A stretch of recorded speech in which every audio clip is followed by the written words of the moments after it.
disappointing as actual Jester Lavorre.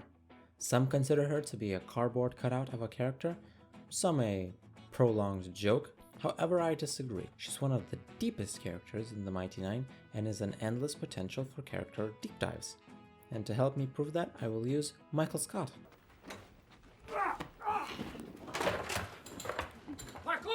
You heard me correctly, Michael Scott. But to explain it, I'll have to go back to the start. Jester Lavorre is a cheery blue tiefling girl from Nicodranas, where her mother, a famous singer and courtesan known as the Ruby of the Sea, lives. Due to her mother's popularity and profession, Jester had to stay in hiding.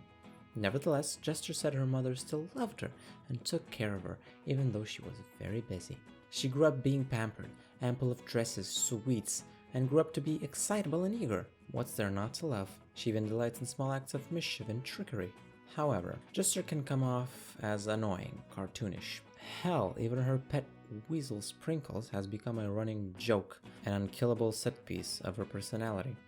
Another large part of Jester as a character is her companion the Traveler, a DD no one knew or had seen apart from Jester, and with her constant preaching and talking about him, it didn't really help. It came off as her wackiness going overboard. Her drawing of dicks, completely ignoring serious situations, to joke and prod at NPCs also added to that, and that's why most people hold her a stretched out joke. But there is more. I'm really proud of you.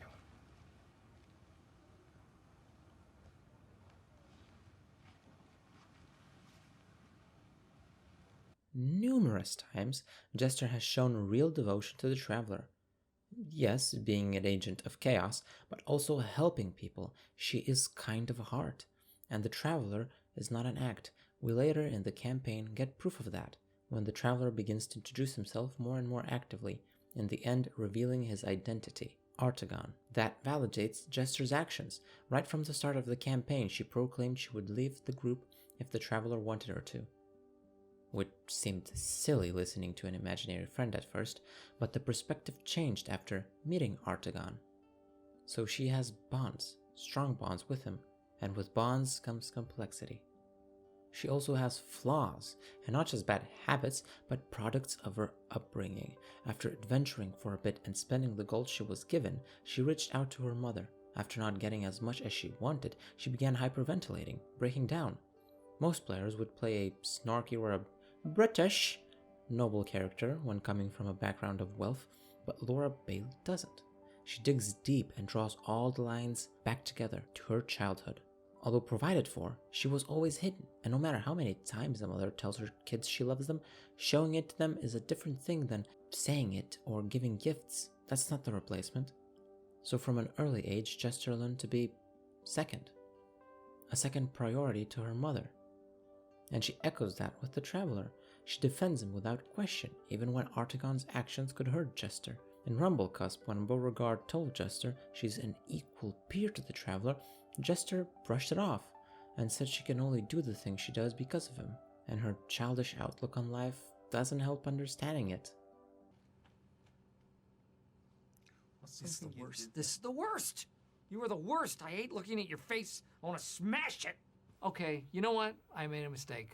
I committed corporate punishment. My bad. It's over. It's done. But my punishment is, worse than hell. She's stuck in Neverland. A character like that is called a man-child, or in this case, a woman-child. She, like Peter Pan, never grew up. She was sheltered, dependent on her mother, and when she was not there, the Traveler was. Therefore, she only sees black and white. Therefore, she has no grip on her emotion, and doesn't know how to deal with negative ones. For example, when crying, she failed to admit her sadness, only that she was tired. Or when she declined any possibility of Yasha's betrayal being of her own free will.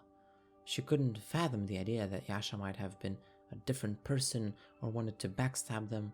The only explanation was that she was charmed. I need him gone. No. Okay, then I want Pam back. You already have a new receptionist. Sales. Thank you. Pam's not a salesperson. Yes, she is. At the Michael Scott Paper Company, in its heyday. That's right. The last thing that drives Jester is her need for connections, friends, a family. She can't bear the idea of being alone, especially without the Traveler. She constantly tries to please the people she considers her friends, her family. However, being a woman child twists her intentions sometimes, causing harm or making the situation worse. The archetypical role she takes is a jester. No pun intended. Jesters are fun-loving characters who seek the now. They're lighthearted and are a carefree living type of person. Since fun and humor are requirements for a jester's lifestyle, periods of time where humor might be inappropriate make them uncomfortable or maybe even willfully insensitive. Now, who does that sound like? Michael Scott. He wants everyone to be happy, trying to get people to laugh, to like him. However, he's a man-child and it comes out twisted, often annoying people, the office workers. But his immaturity stops him from seeing that. No matter what they say about him, he still loves them and considers them to be family. His deepest desire, connection. Okay, next. So, what's your name? That's me. Oh, hi, Michael. I'm Ed. Well, what's your favorite subject in school? Recess. Recess. So, tell me, what do you want to be when you grow up? I want to be married and have 100 kids so I can have 100 friends and no one can say no to being my friend. At their core, Jester Lavorre and Michael Scott are the same. Scarred children that seek connection and deal with it through humor. Yes, Michael Scott has an antagonistic or a tense dynamic with his family, while Jester has a more loving with the Mighty Nein, and that's good. But at the center of them both, they're both just hurt jesters who are looking for happiness. I hope you enjoyed the deep dive into Laura's character. I'll be honest, before making this video, I thought less of Jester, but now I see her in a different light. More breakdowns will come. Tell me what characters you would like to see next. The speed paint, as always, was mine, and you can go see it on my Instagram. All the sources are in the description. Till next time.